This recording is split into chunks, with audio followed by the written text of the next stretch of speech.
Frontdesk er det muligt at opstille alarmer til sine medarbejdere.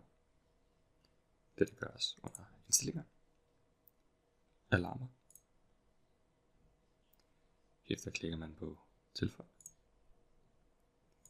Her har du så mulighed for at navngive en alarm. For eksempel bare alarm. Herudover kan du definere, hvor mange ventende kunder der er. I kan fx sige 10 numre. Derudover er der en defineret ventetid fra, hvornår alarmen skal gå i gang. Altså hvor længe kunden har ventet. I det tilfælde er 15 minutter meget fint.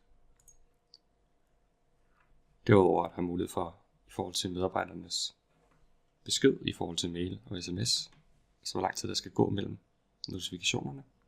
Det er et tilfælde sat til 30, altså 30 minutter, hvilket er meget fint. Herover har man 3 filtre i forhold til, hvordan man gerne vil modtage disse alarmer. Her kunne man sige f.eks. alle køer. Det definerer så alle lokationer alle steder. Derudover har vi for en specifik lokation, altså et specifikt sted. Det kunne derfor være smart at navngive den Brøndby i stedet for, og så valgt lokationen Brøndby, hvis vi havde oprettet det.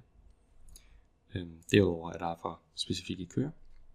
Her har jeg jo så oprettet nogle køer, f.eks. i forhold til kørekort og pas. Og derudover til sidst vil man kunne tilføje de kontakter, man ønsker, som skal involveres. Og det kan være via sms eller e-mail. Så derefter indtaster man et telefonnummer efter ønske. Og derudover kan du så tilføje en mere i forhold til mail. For eksempel min arbejdsmail.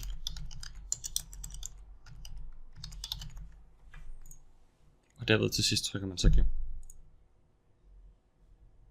Der er nu oprettet en specifik alarm, som der er med til at meddele medarbejderne i forhold til stressesituationer.